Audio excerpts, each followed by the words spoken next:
The early March wind whipping off Lake Michigan had a bite to it, a bone-deep chill that mirrored the coldness that had settled in my heart. I'm Daniel Dan Hayes, and at 38 years old, I thought I had a pretty solid understanding of my life. The life I had built for myself in Chicago. I'm a software engineer, a logical, methodical kind of guy, and I'd always believed that my relationship with my fiancée, Amelia, was built on that same foundation. Clear communication, mutual respect, a shared vision for the future. We were supposed to get married in just over a week. I now know that I was a fool. Amelia was radiant. I guess that's the word. She was a marketing executive for a high-end fashion company, always impeccably dressed, always exuding an air of effortless confidence. She had this way of making even the most mundane things sound exciting, like a trip to the grocery store or a conversation about the weather. We'd been engaged for almost 2 years, a period I had thought was filled with love, anticipation, and a deepening of our bond. I now realize that it was a carefully constructed facade. She was a master of appearances, always meticulously put together, always aware of how she was perceived. I had always admired that about her, but now I saw that I was a part of that carefully crafted image, a prop in her carefully constructed world. Lately, something had felt off. There had been a subtle shift in our dynamic, an almost imperceptible distancing. Her gaze seemed to drift past me. Her conversations became less engaged, and the easy laughter that we once shared had grown increasingly rare.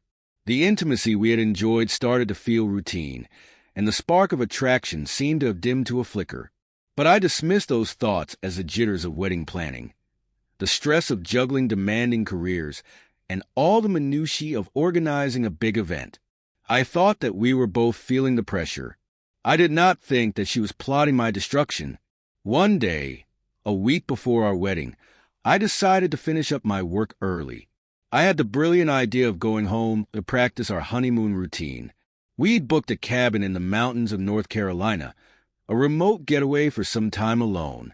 I wanted to surprise her with some new ideas that I had gleaned from a book I had read. The book was all about using your senses to enhance intimacy, and I was excited to try out some new things with her. I left work, blew off my last meeting for the day, and came home early. I slipped my key into the lock and opened the front door, and what I saw immediately destroyed everything I believed about my life. Amelia was standing there, near the foyer. She was dressed as if she was going to a party. A tight black dress, a pearl necklace, sheer black stockings, and high heels. She looked, and I have to admit it, spectacular. But it was her gaze that I noticed. Her eyes were wide with a fear that I had never seen there. "You're early," she said, her voice higher than usual, betraying the panic she was clearly feeling. At first, I thought that I had forgotten some kind of dinner date.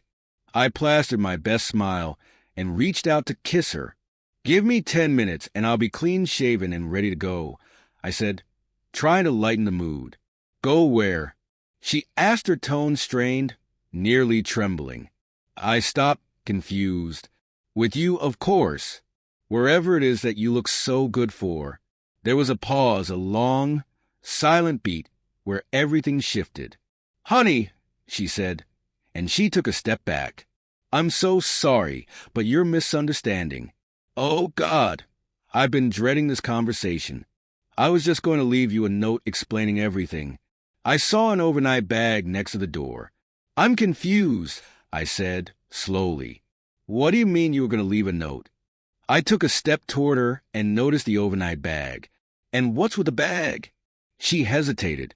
"I won't be home this weekend." The confusion became a cold dread. "What do you mean you won't be home? Where would you go?"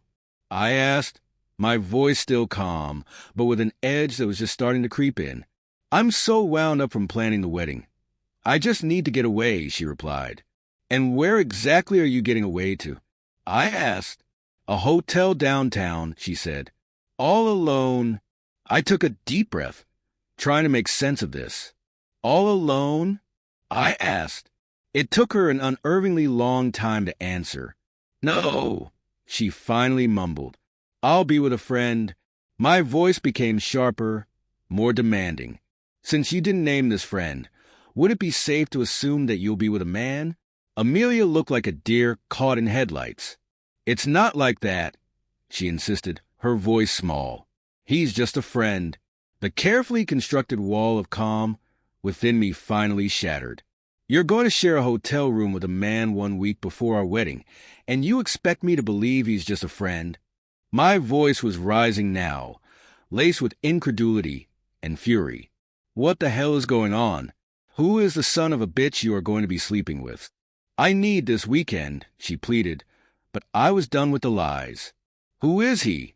It's not like that, Dan, she said, still trying to defend the situation. He's a friend that I've been talking to. Talking to about what? I demanded, stepping closer to her. About us? About our relationship? Yes, about us. About our relationship, she replied, not meeting my eyes. Is he a trained psychiatrist or psychologist? I asked, my voice heavy with sarcasm. She looked away and did not answer. Is he a licensed therapist or counselor? I repeated, my tone growing louder. Silence. Is he at least a member of the clergy who counsels engaged couples? I pressed, my patience wearing thin. No, but he's a good listener, she mumbled. A good listener? I roared.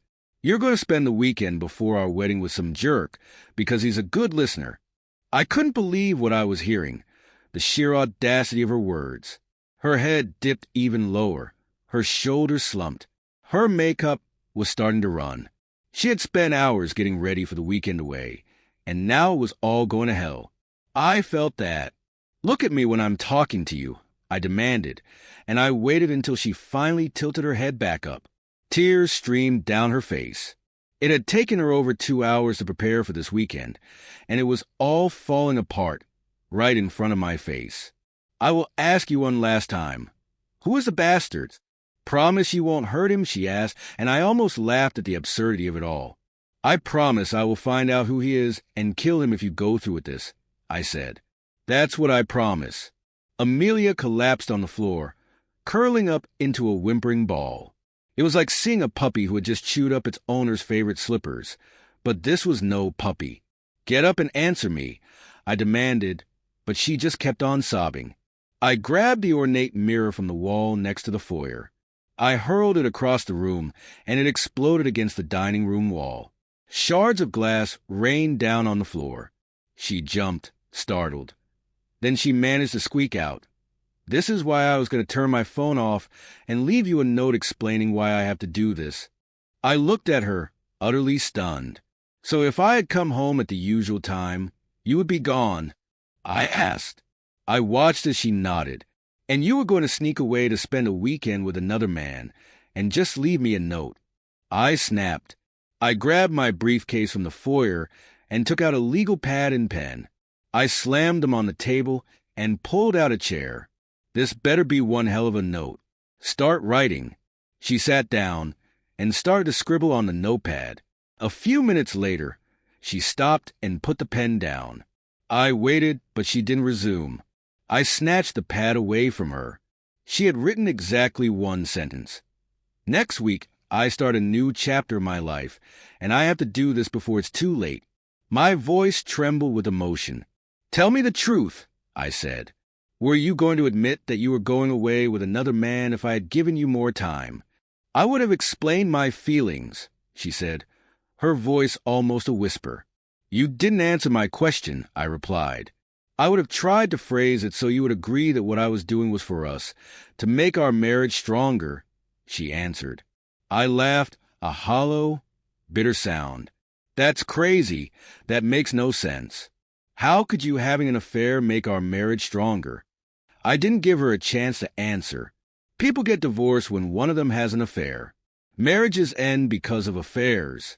So, do engagements. The realization seemed to finally sink in with her. The fact that I would actually cancel the wedding. She had never thought of that as a real possibility. She was still trying to justify her actions. "I couldn't tell you, Dan, because I knew you would react badly," she said, with a slight hint of annoyance. Badly, the word flipped a switch in me, and I lost my cool. You haven't even begun to see badly. This is your last chance, Amelia. I will not marry you next week or ever unless you tell me his name right now. The wedding is off. How's that for badly? Amelia grabbed my wrists. Ryan, please don't say that. I love you more than anything, but this is something that I have to do. I broke free from her grip. Give me his name. She was silent. You have one last chance. Tell me his name, or get the hell out of my house and never come back. Ryan, please don't say that. I love you, she pleaded, her voice cracking. You have a real sick way of showing it, I said coldly as I walked to the front door and opened it. This is the last time I'm saying this. Tell me his name, or get the hell out of my house. She finally broke down. Scott, she sobbed. Scott Peterson from work. My heart sank. My boss. She nodded. That son of a bitch is older than your father. Have you been with him? I demanded. She looked down at her feet and did not answer. Have you been with him already? I repeated. She was still looking at the floor. Have you been with him already? I demanded one last time. She buried her face in her hands. Even though your silence speaks louder than any words ever could, I'm still waiting for an answer. You owe me that much. Have you been with him already? She nodded, a barely perceptible movement. That simple gesture hit me harder than any physical blow ever could. My heart started to race, and I thought I was having a heart attack. I grabbed the table to keep from falling. I took a few deep breaths before I could speak again. As I recall from the holiday party, he's married. What does his wife think about him being with a beautiful blonde half her age? She's okay with it, she said. She's going through menopause and hasn't been able to have intimacy in almost a year. Did she tell you this? I asked, my voice rising again. No, Scott did. He said that she's too embarrassed to say anything, she replied. Why don't we call her and ask? I said, no, she said. Scott said that would humiliate her even more. She looked at me like I was the stupid one. Give me your phone. I'm willing to take that chance. I don't have his home number, she said. Only his cell phone. That means the bastard is sneaking around behind his wife's back, I said. No, she argued. He respects her feelings and doesn't want to make her feel like less of a woman. I can't believe how stupid you are defending him. I can't take it anymore, I said. I'm giving you the choice. Leave or get thrown out on your cheating ass. How dare you call me that, she said, her eyes narrowing. What would you call an engaged woman who has an affair with a married man? I asked. She did not reply. She turned away from me and began muttering under her breath. I have one more question before you leave. Why were you going to spend the weekend with another man? I demanded. She finally spoke, her voice flat. This is all your fault. You know that, right? My fault? What the hell are you talking about? I asked, completely bewildered. When we started to get serious, you admitted you had been intimate with 3 girls before me, she said. I told you it didn't matter, but after talking about it with Scott, it started to eat at me. I knew that eventually I would cheat on you to even things up. Scott said if our marriage is to succeed, we must enter it as equals. Her voice was a monotone, repeating what she had heard Scott say and not what she thought. I had to do this now because I told him you always said you would never stay married to a woman who cheated on you. We aren't married. So I would even the score, and then I would never cheat on you after we are married. I stared at her, aghast. Are you insane? I yelled. That was before I met you. I have been 100% faithful since our first date. I have not even looked at another woman. So you staked our whole future on nonsense spewed by an old guy who wanted a girl half his age? And you actually think that this makes sense? No, it's not like that.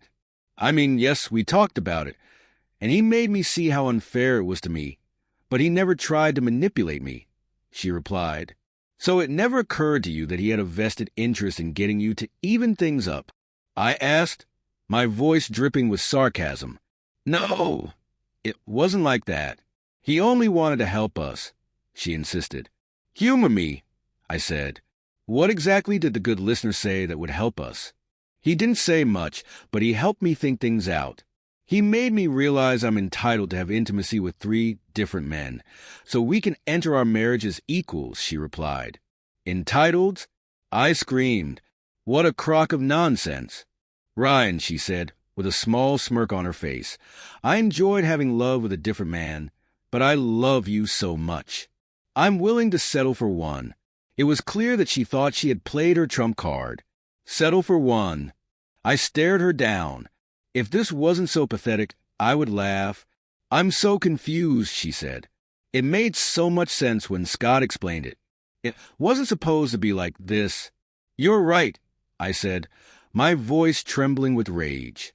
It was supposed to be you and me, together forever, faithful to each other. So, how did you think that I would react when I found out you were being loved by your boss? I asked. No, you're twisting everything around, she replied.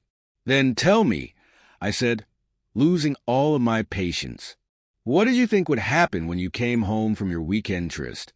Did you think I would be a good little husband and thank the old man for being with my fiancé? No, she said. I hoped you would never find out. I love you. I never wanted to hurt you. It would be my little secret, tucked away forever.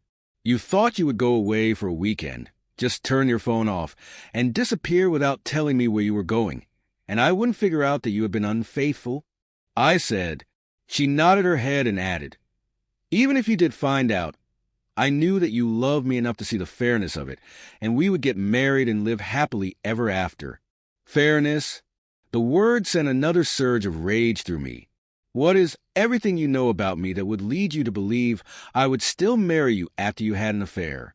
You used to call me honorable and honest. What happened to that? Scott said. She began, and I immediately cut her off. Scott said, you are so naive.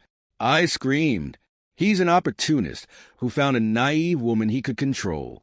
No, he's a very caring man who wanted to help our marriage succeed, she replied. How many times have you been intimate with him, or any other man? I demanded. I swear there were no other men, she replied. Then how many times have you been intimate with him? I pressed. Not that many, she answered. 7 or 8. I stared at her. You were with another man 7 or 8 times while we were engaged, and you think that's not that many? Caroline started sobbing again. I did it for us, to make our marriage succeed, she repeated. Think back to that conversation, when I confessed I wasn't a virgin. I never told you I had intimacy with 3 girls before you. What I did say was that I had intimacy 3 times.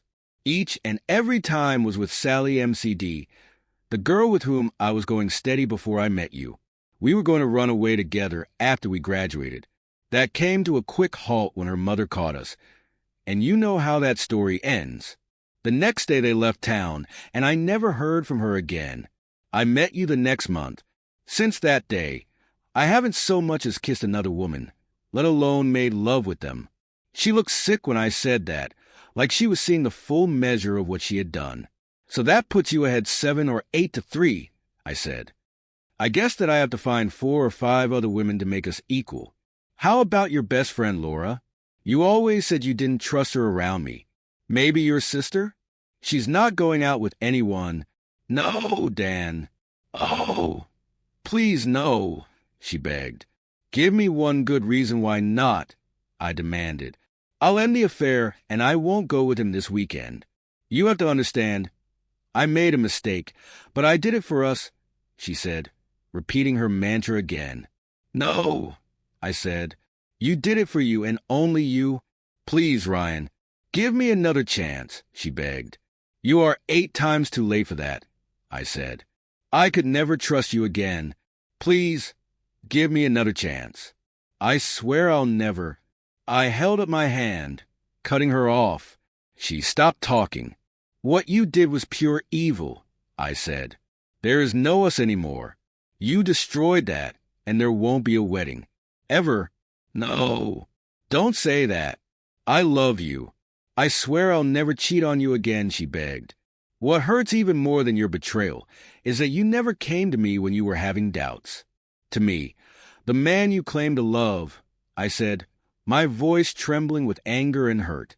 I don't know what I would have said or done, but I can promise that I would not have told you to have an affair with a married man. Only a marriage-wrecking woman would do that. Silence filled the room. Caroline looked as though she had been hit by a truck. She tried to speak, but her mouth wouldn't form the words. Instead, she made a sound like a dying man fighting for his last breath. Her eyes were huge, and her body was shaking. Still, no words came. Tears ran down my cheeks. I hadn't felt like this since my father died. Caroline searched her memories for the words that she could use to save our marriage, but they did not come. It was then that she realized she had been played. A sharp knock on the door broke the silence. Caroline snapped out of her shock and said, "Oh my God, that's Scott. I'll tell him to leave. Please don't cause any trouble." I grabbed a baseball bat that I kept next to the door. "I'm not going to cause trouble," I said, my voice cold and calm. "I'm going to kill him right here in the foyer while you watch." Caroline jumped up. "He's not worth going to jail for." "I don't really care," I said. "I have nothing to live for now. But if I kill him, that will make us even for the pain he caused me." She tried calling him to warn him, but the call went to voicemail. I held the bat in one hand as I opened the door. I was ready to drop the old man in his tracks. Instead, I was greeted by 2 police officers. I dropped the baseball bat. It crashed onto the ceramic tile. The officers ignored me. "Excuse me, ma'am. Are you Amelia Bradley?" "Yes," she replied. "What's the problem, officers?" The officer stepped inside, closed the door, and then said, "Do you know a Mrs. Loretta Peterson?" "I work for her husband, Scott." The officers glanced at each other. They looked like they were in on a private joke. "Is everything all right? Did something happen to Loretta?" "No, ma'am, but about an hour ago, Mrs. Peterson murdered her husband in the living room of their house," one of the officers said. Caroline passed out and hit the floor hard. I walked to the kitchen, filled a large pot with water, and then threw it in her face. Her once perfectly coiffed hair now looked like the hair of a drowned rat. A few minutes later, she was able to speak. "Oh my God," she said. "Scott is dead." "Yes, ma'am," the officer replied. She shot him 6 times in the chest with a .38 caliber revolver, then reloaded and shot him 6 more times point blank in the face. The detective said it was the most cold-blooded thing they had ever seen. I was laughing. "I guess she didn't give her husband permission to go away with you this weekend, after all." "We need you to come down to the station, ma'am," the officer said. "Mrs. Peterson told a neighbor she was going to kill you for destroying her marriage. We have 6 squads patrolling the neighborhood, but they think that you would be safer downtown." Her face was blank, catatonic. I watched her as she slowly gathered herself. "Don't come back, you cheating woman," I said as my voice trailed off. She screamed. It was horrific. It was the sound of a broken woman, a woman whose life had been destroyed. The police half carried her out to their car. I watched as the flashing blue lights faded into the distance. I went to the liquor cabinet and pulled out a bottle of Jack Daniels. I needed to figure out how my life had turned to shit. 3 stiff shots of Jack loosened my tongue. The 4th loosened my inhibitions. I opened Amelia's laptop and began composing an email to everyone she had an address for: family, friends, co-workers, the choir at church, everyone. The email was titled, "Why I Won't Be Marrying Amelia Bradley, the Cheating Woman." If you watch the news tonight, the lead story will be about a middle-aged woman who murdered her husband for being with a 25-year-old cheating woman. I'm ashamed to say it, but the woman is my ex-fiancée. Yep, little Miss Prim and Proper Amelia, who always looked down her nose at her friends for sleeping around, is responsible for a 60-year-old man being shot dead. Yes, she was seeing a guy older than her father. So, now you know why I'm not getting married. Thank God this happened before I ruined my life by marrying that cheating woman, because once a cheat, always a cheat. P.S. The police are hiding Amelia because her paramour's widow is hunting for her to kill her. I hope she succeeds. I hit send and watched as the emails flew off into the digital void. Within minutes, my phone began to ring. The first call was from the local newspaper asking for an interview. I sent the reporter a couple of pictures of Amelia in a bikini, and then I told him the story of her betrayal. Next, I agreed to be interviewed on the air by the local radio station. I spent the next couple of hours telling my story. Most of the responses were supportive, including some from Amelia's friends and family. When I grew tired of telling the story, I took a break and began shoving everything of Amelia's into heavy-duty garbage bags. I filled 4 bags and dragged them to the front of the garage next to the garbage cans. The neighborhood I lived in hadn't had a murder in over 5 years, so the next morning, the local newspaper ran a banner headline, "Love Triangle Ends in Death." The TV stations also descended on my peaceful little subdivision. Each one led the evening news with a picture of the on-the-lam suspect, as well as Amelia in a bikini and a photo of the victim. It was pitch black outside when I decided to finish the bottle of bourbon. The next morning, a TV crew showed up just in time to video a locksmith changing the locks.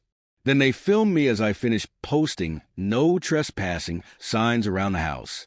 2 hours later, the police found Loretta Peterson sleeping in her car a couple of blocks away from Amelia's apartment. She was arrested without incident. I was hungover when someone began banging on my front door. "Go away!" I yelled. "It's the police," was the response.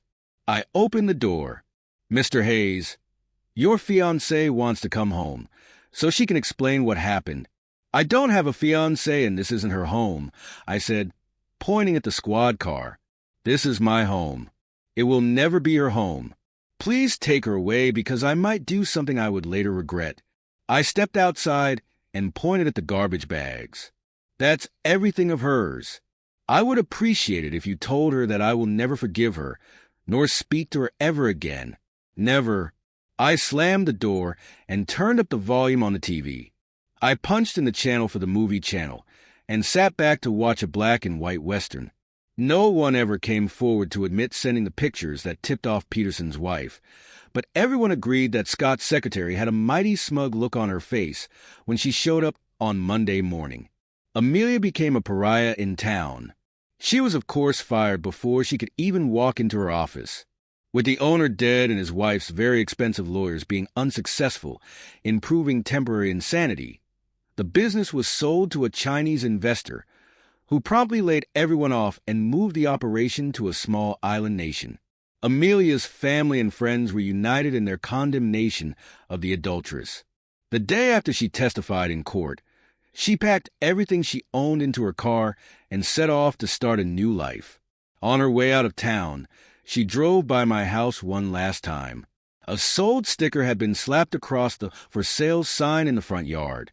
She tried to drive away, but she couldn't see through the tears. She stopped the car, closed her eyes, and tried to remember how it felt when I wrapped my arms around her. She wished she was dead. 6 years passed. I found myself back in my hometown for the funeral of a childhood friend who died a hero in Iraq. The Alumni Association had passed the word to my graduating class, and a large turnout was expected. This was the first time I had returned since that night. My 8-month pregnant wife, Brooklyn, Brooke for short, squeezed my hand as I gave her the walking tour of the town square. She knew every step held bad memories and tightened her grip. Ryan Jr., being a normal 3-year-old boy, didn't want to wait for his slow-moving parents and set off ahead to explore. When his mother and I stopped to look in an antique shop window, Ryan Jr. took off without looking and ran into a woman leaving a shop. She staggered back a couple of steps and dropped her bag on the sidewalk. Several items fell out, including a condolence card. Brooke shouted, "Ryan Robert Hayes, stop moving this instant." A chill went up the woman's spine when she heard my name. My wife turned to the woman and said, "I'm so sorry." We spent 6 hours in the car, and he has too much built-up energy to walk. Ryan Jr. walked up to the woman and said without prompting, "I'm sorry I ran into you, lady, and made you cry. Are you okay?" I'm fine. Your son is a very well-mannered gentleman, she replied. You should be very proud of him. As I knelt down to pick up the bag, I recognized the woman. Our eyes locked, and we stared at each other. As my son helped pick up an air and ink pen, true to my word, I silently handed the bag to the woman. That was when Brooke noticed I had tears in my eyes.